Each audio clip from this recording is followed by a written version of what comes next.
Bienvenidos. A esta hora por la emisora cultural Universidad de Antioquia, Sistema de Radio Educativa, usted tiene una cita con los especialistas de la Universidad de Antioquia en los radioconsultorios. Este es un canal directo del saber universitario con usted. Sintonícenos y participe en directo con sus inquietudes.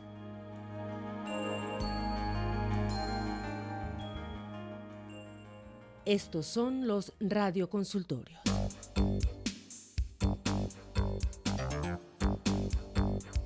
Amigos oyentes, muy buenos días, bienvenidos a esta franja del radioconsultorio, un espacio que todos los jueves conjuntamente realiza la Escuela de Microbiología de la Universidad de Antioquia con la emisora cultural Universidad de Antioquia, originando desde la ciudad de Medellín para el resto del departamento.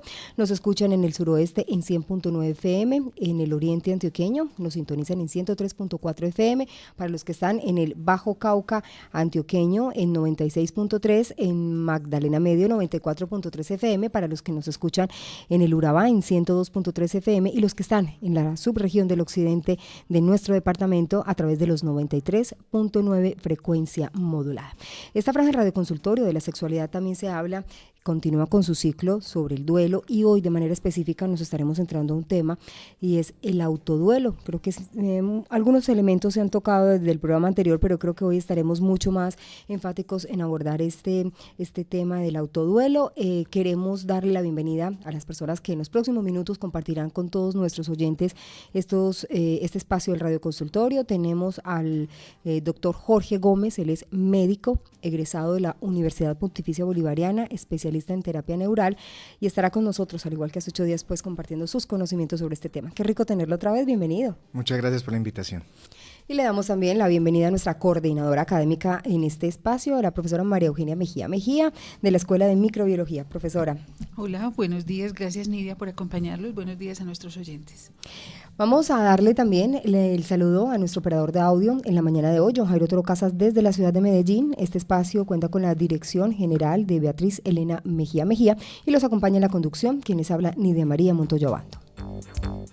Continuamos con nuestra franja del radioconsultorio de la Escuela de Microbiología de la Sexualidad. También se habla y hoy dedicado al autoduelo a propósito del ciclo que estamos adelantando sobre el duelo. Reiteramos, nos acompaña el doctor Jorge Gómez, él es médico egresado de la Pontificia Universidad Pontificia Bolivariana, especialista en terapia neural y estará con nosotros entonces en los próximos minutos. Recuerden que la dinámica del programa es para que ustedes también se apropien de él, para que pues tengamos aquí al doctor Jorge Gómez y lo podamos, aprovechar más allá de lo que él nos pueda decir, es también formularle las preguntas concretas que cada uno pueda tener a través de 2 líneas telefónicas, el 219-9845, sobre todo para los que nos están escuchando en Medellín, y tenemos además una línea gratuita nacional para el resto del departamento y del país donde llega también nuestra señal, es la 01-8041-6384. Repito, 01-8041-6384. Comencemos, profesora María Eugenia, hablando entonces un poco sobre el énfasis que tenemos hoy precisamente del autoduelo a propósito del ciclo que se está adelantando del duelo. Bueno, gracias. Desde la semana pasada iniciamos un programa con un conocimiento un poquito más amplio dado por el doctor acerca de lo que es el duelo, qué significa el duelo, cuál es la importancia del duelo, por qué hay que vivir el duelo y por qué hay que saber vivir ese duelo. Cuando estábamos hablando de duelo, estábamos de pronto dándonos cuenta que no solamente el duelo lo produce la pérdida por muerte de un ser querido, también lo produce la pérdida de cualquier situación, inclusive de la dignidad, como nos decían las niñas ahora en el principio del programa con la música de No le pegue a la negra, ¿no? Es una dignidad que a veces la mujer perdemos cuando permitimos ciertas acciones sobre nosotros. Eso también hay que hacerle un duelo a ese, ¿o no? ¿Usted qué opina, doctor? Pues todo duelo representa pues la elaboración de una pérdida y especialmente en el caso de esto de la violencia hacia la mujer, yo pienso que estamos mal enfocados los seres humanos. Mientras estemos mirando desde el lado de la víctima, siempre seguirán existiendo mujeres golpeadas. Dicen que en Medellín 3 de cada 4 mujeres son maltratadas de alguna manera. Eso es una mentira. En Medellín 3 de cada 4 hombres golpean. Hay que verlo desde el otro lado. Es desde el otro lado. O sea, no es porque si seguimos viendo a la que fue golpeada, siempre va a haber quien golpea, hay que ver el que golpea. O sea, ¿por qué estás llegando a golpear? ¿Qué te está llevando? ¿Qué tipo de educación, de cultura te lleva a hacerte creer superior? ¿Qué te lleva a hacerte sumisa? ¿Y qué hace entonces que cultural, ancestralmente, como mujer, aceptes entonces esa sumisión? Es que me pega porque es mi esposo, es que me lo merezco, llega a decir mucha mujer que he entendido, es que me lo gané. Y se incluso se empiezan a hacer burlas sobre el asunto. Entonces es que cambiemos la idea, mientras tengamos la visión de víctimas de la vida, seguirán ocurriendo estas torturas. Entonces, ¿cómo no va a estar en duelo una mujer que está esperando en la casa que llegue quien la maltrata, pero que se deja maltratar porque está diciendo, da la plata para que los hijos puedan salir adelante? Eso es un duelo terrible, y es un duelo, como decían estas niñas, un duelo invisible, el duelo silencioso, el duelo de la impunidad, en donde termina en muchos casos en enfermedades crónicas muy severas, desde estados de ansiedad, desde estados de depresión, hasta cuando la enfermedad psicológica se materializa. Una cantidad inmensa de cáncer, especialmente de cáncer de mama, va secundario a la sensación de maltrato. La enfermedad es un aviso del cuerpo de un desacuerdo. Entonces ahí viene un duelo. Entonces muchas veces incluso, a mí me ha tocado ver mujeres que dicen que gracias a la aparición del cáncer se fue el maltrato, porque entonces ya cogieron la fuerza suficiente, gracias a la idea de que se van a morir, para salir de esa persona. El verdadero amor es intolerante. Si a uno le mienten, si a uno lo ofenden, si a uno lo están maltratando, fuera de la vida. Fuera ya, hay que sacar a esa persona de la vida.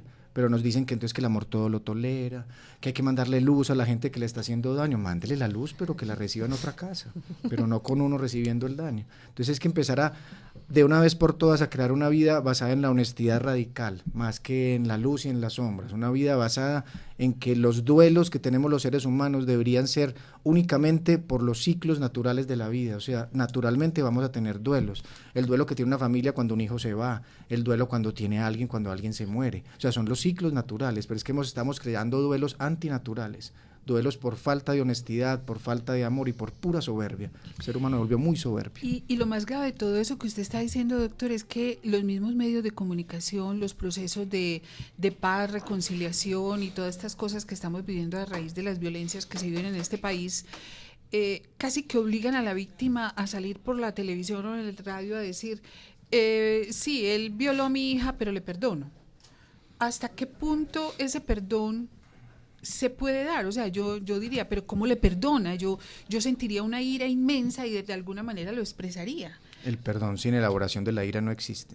Entonces muchas veces usted lo dice, es un perdón presionado, o sea, para que salga y muestre la maravilla de persona que hay, pero por dentro consumido en el dolor.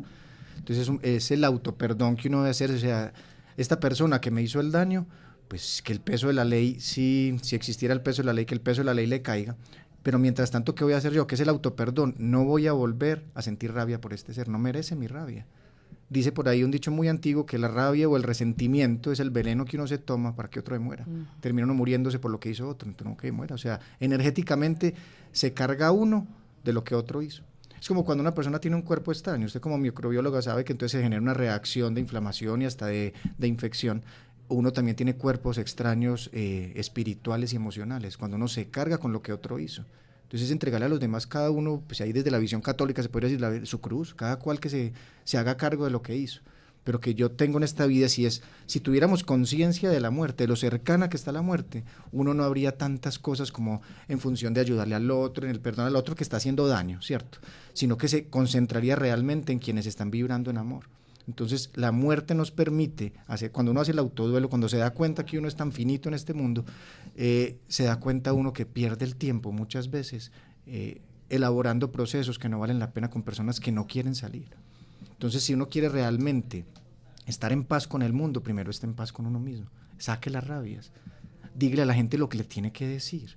Si usted no es capaz de decirle al otro que lo odia, porque si uno puede sentir odio, escríbaselo, no se lo entregue, pero escríbaselo y quémelo, o sea, saque de su ser toda esa rabia. Hay un cuento romano antiguo que dice que el ser humano en el corazón tiene dos lobos. Tiene un lobo que es capaz de amamantar a otra especie, y ahí viene la fábula de Rómulo y Remo, y tiene otro lobo que es capaz de devorarlos. ¿Cuál lobo está en el corazón de uno? El que uno alimente. Si usted alimenta el de la rabia, se lo va a comer por dentro. Si alimenta el de la solidaridad, va a salir adelante, pero es una autosolidaridad. Entonces estamos ante una situación mundial de una falta de amor personal, de una individualización total, en donde uno solo siente amor si hay un compromiso económico de por medio. pero a la hora de morir, que es lo que nos, pues, la disculpa que nos trajo hoy acá, uno lo único que necesita es una mano amiga al lado. Pero porque tenemos que esperar a estar muriendo para darle la mano al otro, démonosla ya, salgamos de tanta mentira. Ahora que usted habla de ese momento crítico de la muerte, de cómo nos enfrentamos y cómo nos vamos a enfrentar, el tema de hoy precisamente se refiere a eso, al autoduelo, sí, a lo que esa persona que está muriendo y que es consciente de que está muriendo, enfrenta. ¿Qué enfrenta? Pues, ¿cómo sabemos qué enfrenta?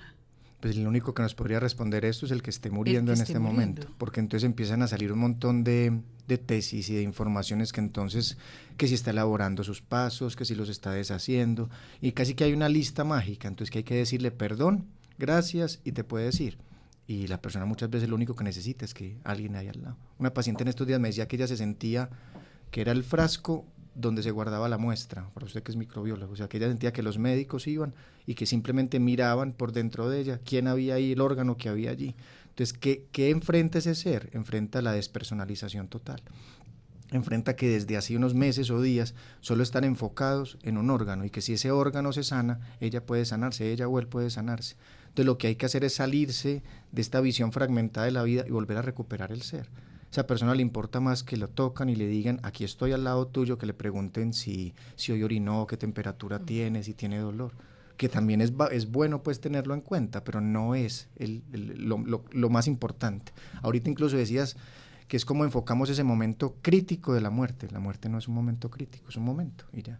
O sea, según eso todo es un momento crítico, porque todo nos va acercando a la muerte, pero la idea es que si yo asumo la muerte como un proceso en donde simplemente voy a dejar tantas cosas, pero voy a ganar otras, voy a ganar mucha paz, entonces no va a ser tan crítico morir. La vida nos trae siempre muchas adversidades y muchas alegrías.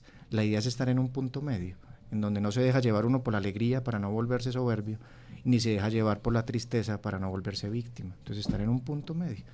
Y en lo que yo he visto de muchas personas en el momento de morir, es que la muerte es el punto medio, en donde ya ni te importa lo mucho ni lo poco, sino que ahí estás, viviendo el día.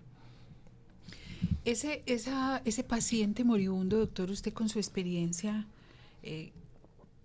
usted entiende o lee o le han comentado a sus pacientes de la necesidad de esa cercanía de las otras personas, de que se les tenga en cuenta, de que se les hable, porque uno ve los pacientes cuando están muriendo, me ha tocado con algunos familiares en mi casa, cuando están muriendo, la viejita o el viejito están allá en un cuarto, casi siempre a media luz, y afuera, en una salita o retirado, está la familia, hablando de la enfermedad, de que está muy triste, de que está con unos dolores horribles, de que está la familia reunida.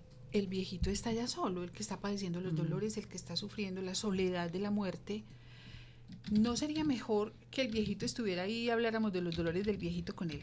Totalmente, mientras uno sea protagonista de su vida, tiene que ser protagonista de su muerte. Hay un concepto de que es una obra caridad ir a visitar a un enfermo, mientras el enfermo quiera. La mayoría de los enfermos en una fase de estas quieren estar solo con su círculo más cerrado de familia. O sea, haga de cuenta que el morirse se asemeja al proceso de nacer. Cuando uno nace no hay sala al lado esperando y mirando cómo uno nace. O sea, habrá un médico, una enfermera y estará el papá ahí al lado. Igual es el momento de morir. Hay solo 2 o 3 personas que son las más importantes en la vida de esa persona. Y empieza a llegar visita con buena intención, porque nadie dice que es una buena intención, pero con demasiado tiempo. Y uno de los conceptos que más sufre un paciente a la hora de morir es el concepto del tiempo. Es una paradoja. El tiempo que se veía tan largo se vuelve pesado. El tiempo que uno veía tan lejano se vuelve cercano. Las cosas pasan muy lento, pero cuando pasan ocurren muy críticas. Entonces es una paradoja con el tiempo en donde uno quisiera estar solo con alguien en donde uno se sienta dignificado. Porque es que si todos los días cambiara, por ejemplo, el cuidador o la cuidadora de una persona, esa persona sería terrible estar demostrando sus partes íntimas a una persona distinta todo el tiempo. Entonces debe haber alguien muy cercano, y ese alguien casi siempre, en el 99% de los casos es una mujer, al mismo tiempo tiene que estar cuidando al enfermo y estar atendiendo la visita. Un paciente en fase terminal no es motivo de visita social. La gente debería aprender a ir 5 minutos, a llevar la comida, por ejemplo, llevarla en desechables. Si quieren de verdad ir a ayudar, el que menos necesita ayuda es el enfermo o la enferma. Deberían ir a barrer, a trapear, que si hay niños, llevarlos al cine, hacerles las tareas, si hay mascotas, sacarlas, pues a hacer, o sea, ayudar en las cosas, aligerar el paso en lo práctico de la vida.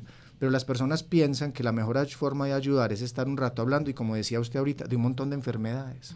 Yo tenía un paciente que estaba con una enfermedad oncológica, un cáncer muy avanzado gástrico. La esposa no sabía, no quería contarle que estaba así, aunque el señor pues estaba muy, muy enfermo, y estaba lo que llama la conspiración del silencio, estaba evitando hablar, y un día en una visita llega alguien y dice, ve, ¿saben quién también se está muriendo de cáncer? ¡Ay, Dios!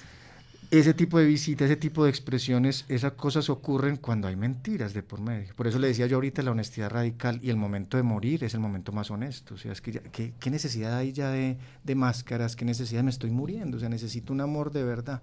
Entonces, por eso es necesario hablar de verdad, es necesario que las visitas sean visitas de corazón, que sepan que hay tiempos, que después, que en la noche es el momento más difícil para un enfermo, para un cuidador, que visitas en la noche no debería haber.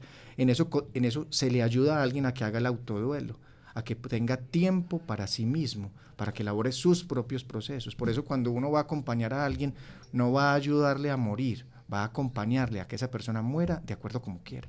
Entonces le ayudamos con el dolor, pero esa persona hace su propia elaboración. Uno es acompañante, no es maestro. O sea, uno acompañar a alguien a morir no es ni para confrontarle ni para iluminarlo, es para estar ahí, para que siga su camino. Bueno, estamos en esta franja del radioconsultorio. Hoy de la sexualidad también se hablan a propósito de este ciclo del duelo, hoy con el tema particular, como lo mencionaba la profesora María Eugenia Mejía, el autoduelo. El doctor Jorge Gómez pues nos ha hablado de algunos elementos importantes a tener en cuenta. Nos decía, por ejemplo, que el duelo que debemos tener es el de los ciclos naturales, pero que estamos viviendo duelos antinaturales, precisamente haciéndonos un llamado también de atención frente a este tema. También en el tema de la muerte nos decía que es un proceso que se debe asumir como un punto medio, y esa es la forma más saludable de asumirlo, no solo para el paciente, sino también para las personas que rodean a ese paciente. Vamos a una pequeña pausa en esta franja del radioconsultorio. Reiteramos, las personas que nos quieran llamar pueden hacerlo al 219-9845 o a la línea gratuita nacional 018 41 63 84.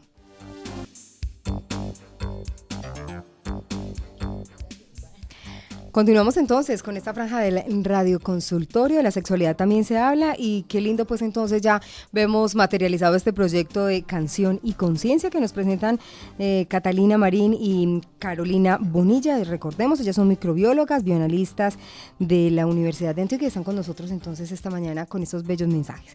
Continuamos entonces, nos integramos nuevamente a nuestro tema, que es el del duelo, y hoy de manera particular con el autoduelo, en presencia del doctor Jorge Gómez, médico egresado de la Universidad Pontificia Bolivariana, especialista en terapia neural. Vamos a darle cambio a un oyente que a esta hora se comunica con nosotros a la línea del 219-9845. Recuerden también que nos pueden llamar a través de la línea gratuita 018 41 63 84. Saludamos entonces a doña Gladys. Muy buenos días, bienvenida. Buenos días, un cordial saludo para todos, especialmente para Carito. Doctor, si de pronto puede regalar un poquito de bibliografía, de forma que las familias comunes y corrientes que trabajan o hemos trabajado con enfermos terminales tengamos acceso y pongamos en práctica muchos de los tips que ustedes dan. Gracias por ese hermoso programa. Hasta pronto. A usted, doña Gladys, muchas gracias por ponerse en contacto con nosotros. Reiteramos entonces las líneas 219-9845 o la línea gratuita nacional 018 41 63 84. Doctor Gómez, ¿qué bibliografía entonces recomienda? Hay una autora, Elizabeth Kubler-Ross, que tiene varios libros que nos pueden servir. Ella dice una cosa bonita, que para nosotros los comunes y corrientes, que cuando uno muere, todo el mundo es común y corriente. No se muere un presidente, no se muere un médico, no se muere un indigente, muere una persona. Lo de la muerte es interesante porque las estadísticas dicen que se muere una persona por muerte, hay un muerto por persona, ¿cierto? O sea, es solo una persona, no hay un montón de muertes así grandes. Entonces, la bibliografía no es para que el que la lea tenga que tener mucha profesionalización. O sea, es rico que haya personas como doña Gladys que están viendo cómo pueden aumentar su nivel de acompañamiento. Entonces, hay una autora, Elizabeth Kubler-Ross, que tiene unos libros muy bellos, Vivir hasta despedirnos, La rueda de la vida, Los niños y la muerte. Aquí en Colombia la doctora Isa Fonnegra de Jaramillo ha escrito 2 libros muy bellos, De cara a la muerte y Morir bien, se llaman los 2 libros de ella. El doctor Santiago Rojas, que es muy famoso pues en televisión y todo eso, tiene un libro sobre el duelo también muy, muy bonito. Esos son los que en este momento les digo pues que pueden ser útiles. En este momento ya en la parte personal yo estoy poniendo en internet un montón de bibliografía para que la gente la lea. Para la próxima semana, si quiere, les digo la página porque apenas está montándose, pues, para que toda esta bibliografía esté al alcance de todos, porque es que cuando una cosa es universal como la muerte, no deberían cobrar por leer sobre eso. Usted me hablaba antes de iniciar el programa de unos grupos que usted está conformando para manejo del duelo. Son unos grupos que llaman apoyo en vida. Más que el duelo, es como estar al lado de alguien que está en ese proceso de muerte, después estar en el duelo, pero a la hora de la verdad terminan siendo un grupo de aprender a vivir y morir.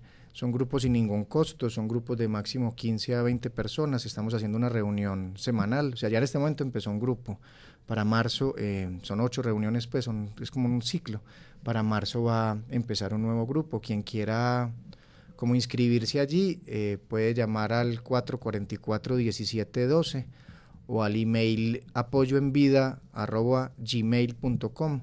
Dan los datos y va uno escribiéndoles, diciéndole para cuándo. Ya si se llena el grupo de marzo, entonces habrá otro después. La idea es hacer una cosa muy, muy, muy cerradita, pero como muy, muy entrañable, pues que aprendamos a vivir y a morir con dignidad. Mientras más personas entendamos ese proceso de vida-muerte o muerte-vida, me queda todavía la duda cuál es primero, yo creo que sería más fácil morir, morir en paz, porque morir es muy fácil que a uno lo maten, es muy fácil un accidente, pero el verdadero proceso de morir aceptando la muerte y entendiendo la muerte, sería muy bello lograrlo. A mí me encantaría poder llegar a ese punto, ¿no? Para llegar a ese punto, entonces hay que entender la vida. Hay que entender la vida. Y la única manera de entender la vida es vivirla. Y la única manera de entender la muerte es vivirla también. Entonces, siempre van a quedar asuntos pendientes, María Eugenia, siempre. O sea, la persona que piensan que se cierra un círculo, que la persona acabó todo su ciclo, uno se queda con asuntos pendientes. La vida es un asunto pendiente, la vida evolutivamente va cambiando, lo mismo va a ser en un proceso de un ser humano despidiéndose de este mundo. Entonces la idea, más que entender la vida, es aceptarla, porque es que hay cosas que no entendemos por qué hay tanta violencia, por ejemplo, hacia la mujer o hacia cualquier ser. Entonces, aceptar algo no significa estar de acuerdo con ello, pero es empezar a salir adelante, independiente de las adversidades, decir aquí estoy y valgo la pena como ser. Y el hecho de que esté dejando la vida física no significa que no valga la pena haber estado acá. Entonces ese ir dejando la vida puede al mismo tiempo empezar a hacerlo entrar a una conciencia personal de que valió la pena. ¿Qué pasará después? Pues realmente lo digo de corazón, no me interesa. No porque no haya nada o porque sí lo haya, no lo sé, pero el día que me muera, pues lo sabré. Pero mientras tanto estoy acá, entonces debo ser honesto y completamente congruente con el que está acá, porque es que ya lo dijiste ahorita, me puedo morir ya, pero si me muero ya sé que por lo menos en este programa hablé honestamente. Entonces me fui, en el último momento de mi vida, mi último recuerdo fue un recuerdo honesto. Entonces es como pensar eso, si la muerte está cerca a mí, ¿qué hago yo viviendo mal? Si voy a morir de cómo vivo. Cuando hablamos de muerte, generalmente los seres humanos no nos atrevemos a hablar de nuestra propia muerte.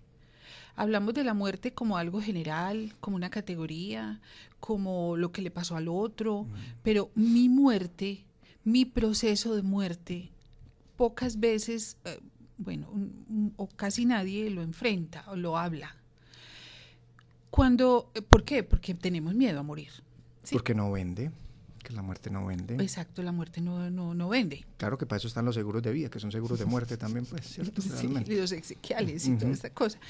Pero yo me pregunto, una persona que toma la decisión de suicidarse, ¿es porque no le tiene miedo a la muerte?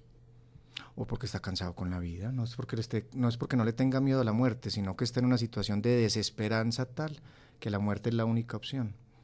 O sea, está en una sensación de abandono no solo externo, sino interno. O sea, se perdió como ser. Entonces ve en la muerte, ni siquiera es una salida, un escape, sino un descanso. O sea, se acaba esa voz, porque todos tenemos que aceptar que hay una voz allá arriba hablando, hay un loco hablando todo el tiempo, que incluso en eso hay que sacar la parte machista, que dicen que la loca de la casa, la mente ahí, no, eso es un loco ahí hablando todo el tiempo, que en el que suicida está todavía mucho más fuerte. presionándolo por la necesidad de aprobación, por la necesidad de ser feliz. Entonces viene un montón de cuentos de que si es cobarde o es valiente. No, estaba abandonado, pero estaba autoabandonado y también sintiendo el abandono. Entonces es una salida, es como si habláramos que la eutanasia es un homicidio.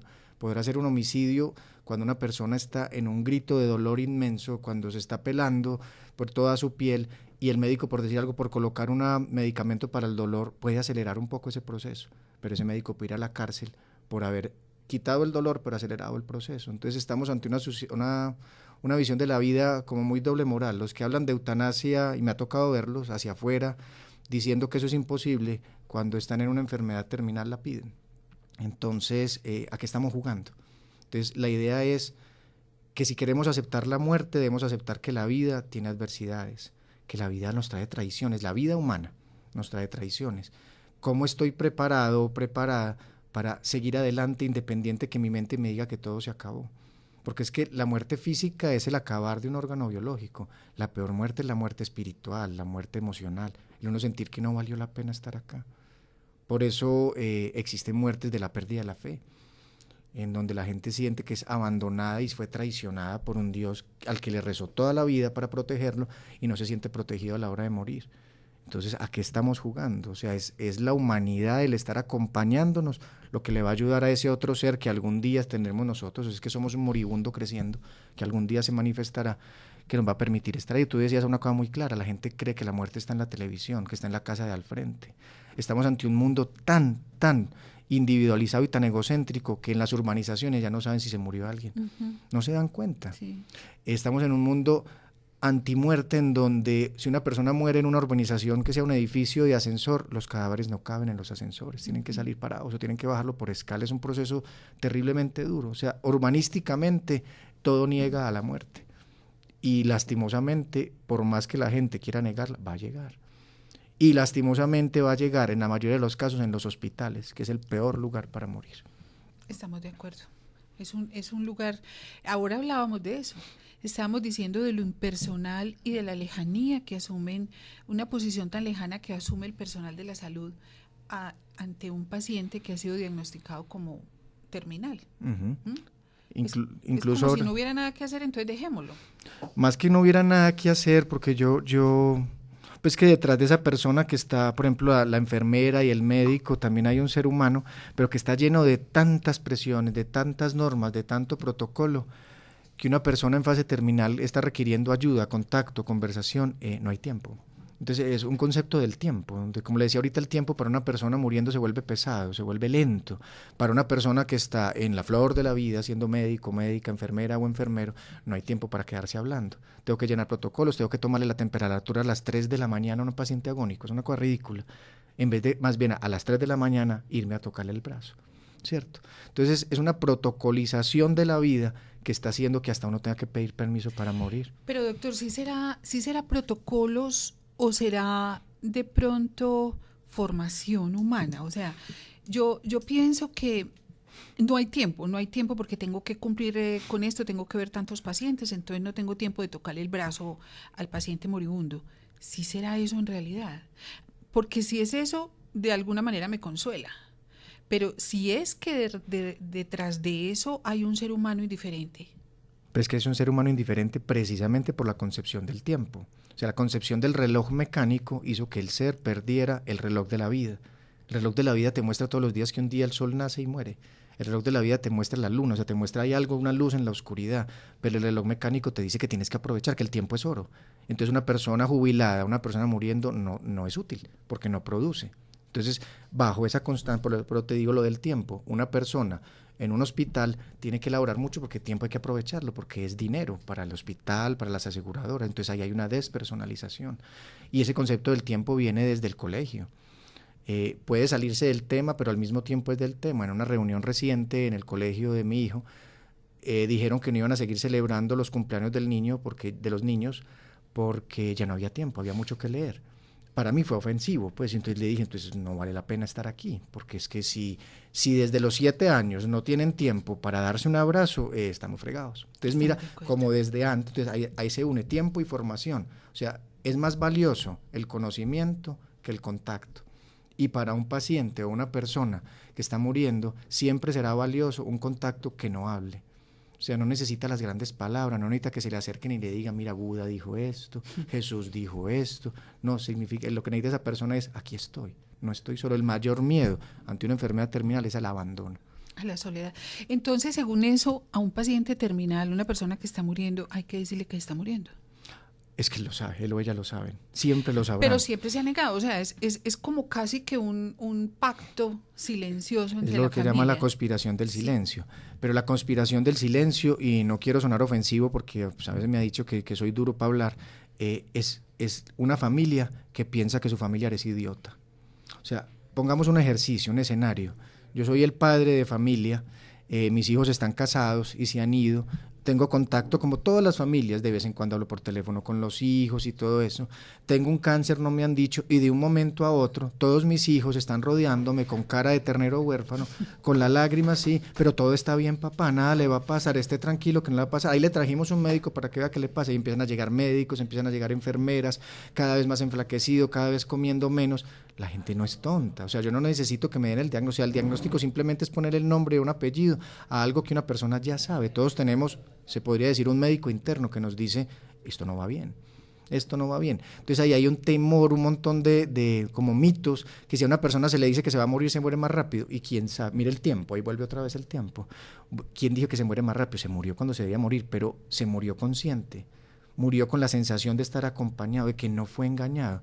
Entonces ahí viene otra vez lo de la honestidad radical. El tiempo, la concepción del tiempo nos está haciendo volver deshonestos.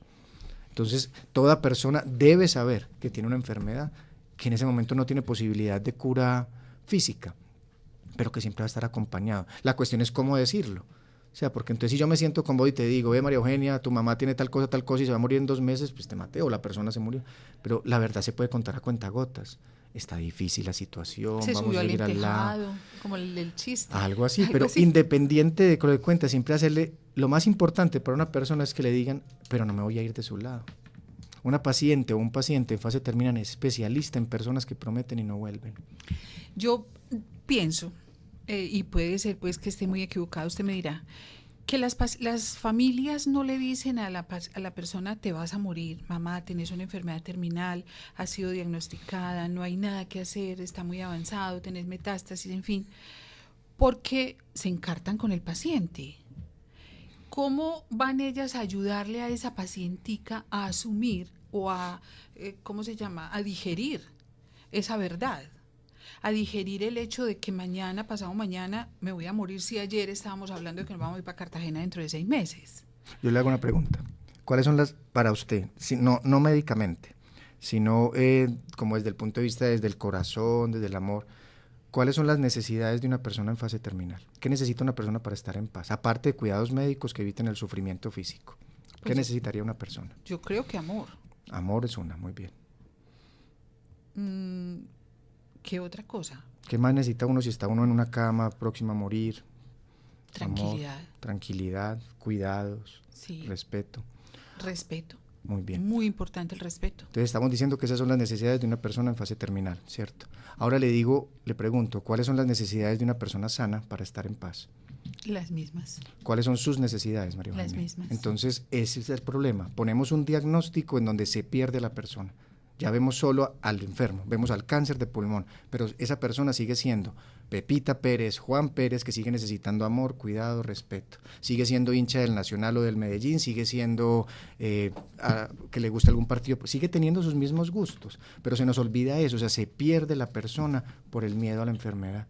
Entonces la invitación es a eso, o sea, que nunca olviden que las necesidades humanas siguen siendo las mismas, siguen necesitando amor, pero entonces empieza una sobreprotección o unas mentiras para que no se dé cuenta que terminan en abandono, porque mientras menos hable, que por miedo a que hable de la muerte, hay cuántos, no sé cuántos les ha tocado que la persona que está enferma llegue y se acerca y le dice a su familiar, venga, que es que yo le voy a decir qué hacer cuando yo me muera, y lo primero que dice, no hable de eso, no llame a la muerte. Cuando una persona hable de eso, considérelo un honor.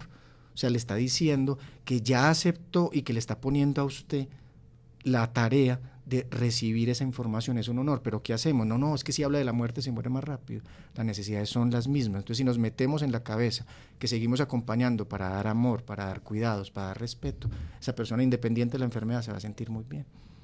Entonces, así salimos del miedo a la muerte. Cuando alguna vez leí un libro muy bello que hablaba sobre la muerte en una comunidad japonesa, creo que era japonesa, hace muchos años, y hablaba de eso, hablaba de cómo el moribundo dejaba un legado a quienes quedaban, pero lo dejaba con un orgullo de esto fue lo que yo hice, esta es mi vida reflejada en este legado, tomen las banderas y sigan ustedes. Y con ese respeto con que recibían ese legado y con que veían partir a ese patriarca pues, o esa matrona que partía, eso fue hace muchísimos años y fue detallado por un historiador como algo que sucedió. Oyéndolo hablar a usted ahora, me pongo a pensar que la muerte debe ser eso. Debe ser un acto de amor, un acto de respeto y un acto de valentía además. Porque uno dejar partir al otro es un acto de valentía. Es que uno no deja partir al otro, el otro se va a ir así no lo deje, no lo deje. Sí, pero ¿cuántas personas tratan de retenerlo? Mire, la medicina, ¿qué es eso? No es la prolongación de una vida de pronto que ya, a pesar del dolor y todo, ahí está. Hay encarnizamiento terapéutico. Exacto. En la medicina. Pero mira que esa visión, y de pronto puede ser de acuerdo a lo que estás viviendo la muerte de un patriarca y una patriarca, o una matriarca.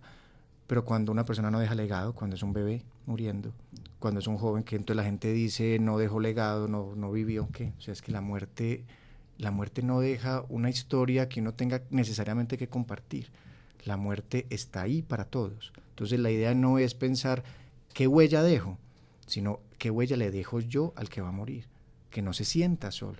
Ya lo que diga la gente después de la muerte, que murió muy bonito, que la muerte fue bella y todo eso es lo de menos. ¿Cómo ve uno que la gente elabora bien el duelo? Cuando siente que estuvo allí, cuando siente que acompañó, porque es que uno no acompaña a morir, uno acompaña a vivir, que muere es una sola persona, es el que se está acompañando a morir, ese es el autoduelo, o sea, yo me estoy muriendo de mi ser, o sea, es que estoy despidiéndome de mi yo, me estoy despidiendo de mi nombre, de mi apellido, soy yo despidiéndome de un montón. La gente dice, qué duro para mí, me estoy despidiendo de mi mamá, no, qué duro para mi mamá que se está despidiendo de 15, ¿cierto?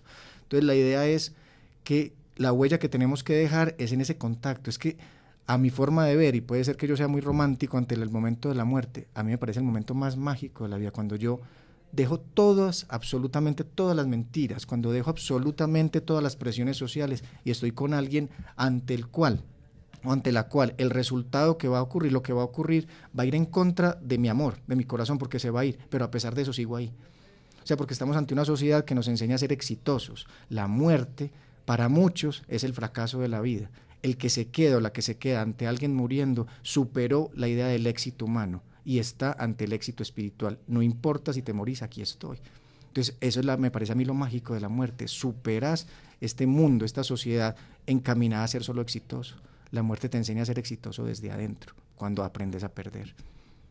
Eso aparentemente demostraría que la persona que se queda ahí debería ser muy estoica en sus sentimientos. No, jamás. Hay que llorar. Jamás, hay que llorar, hay que abrazar. Si hay algo que agradezca a una persona enferma es que haya alguien sensible al lado. Ese cuento de que no llore, que le va a hacer peor, el enfermo va a llorar solo. Entonces, ¿qué es preferible? Que lloren juntos, que se acompañen en el dolor o que cada cual se abandone.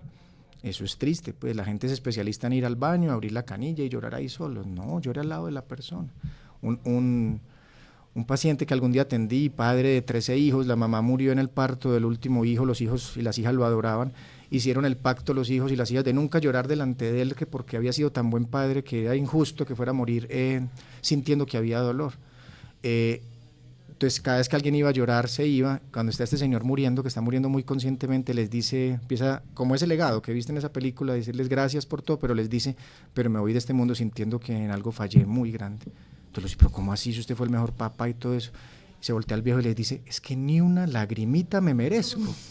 Sí.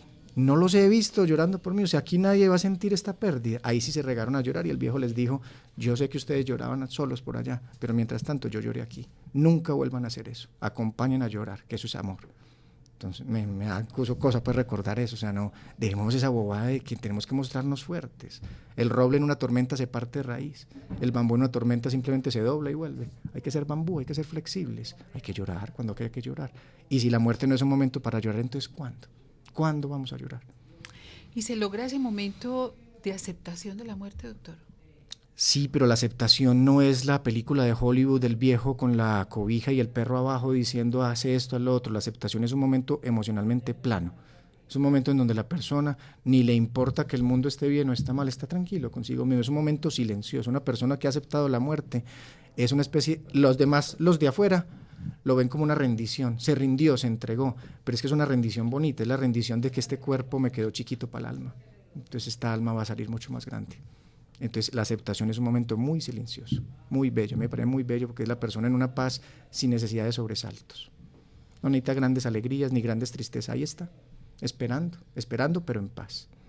Esperemos que esas palabras que comparte con nosotros esta mañana el doctor Jorge Gómez pues no se nos queden aquí, sino que efectivamente cuando nos veamos en un momento como estos que con toda seguridad todos vamos a pasar, las podamos poner en práctica, porque creo que tenemos muchos prejuicios sociales que no nos llevan a ser flexibles, como usted nos dice, a seguir ese ejemplo o como lo hace el bambú, y muchas veces lo que hacemos es tragar y tragar y tragar y nunca expresamos y no acompañamos a ese ser que se está yendo. Creo que aquí hay algunas cositas, algunos elementos que brevemente voy a retomar, partiendo de lo que nos decía el doctor Jorge Gómez y la profesora María Eugenia, que mencionaba que el duelo no solamente se da por la pérdida de un ser querido. A diario yo creo que podemos estar experimentando duelos por muchas cosas. El doctor Jorge Gómez decía que el único duelo que debemos tener es el de los ciclos naturales, pero que estamos viviendo duelos que son antinaturales.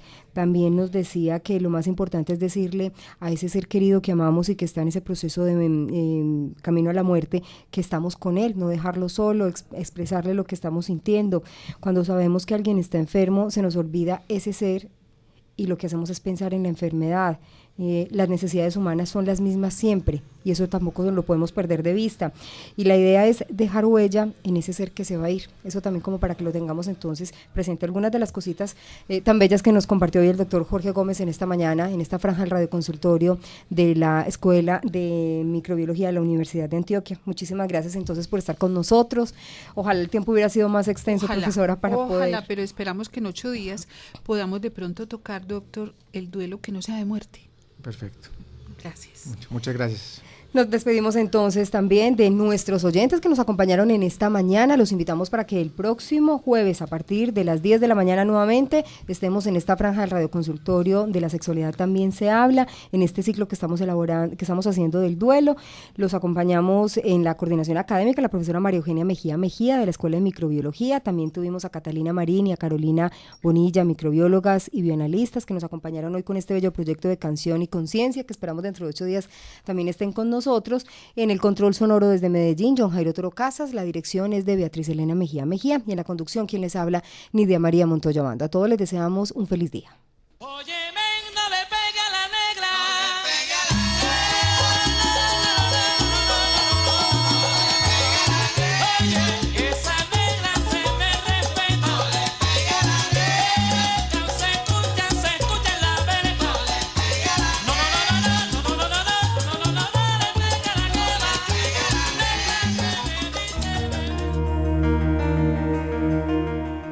Hasta este momento, los especialistas de la Universidad de Antioquia nos han acompañado en los radioconsultorios.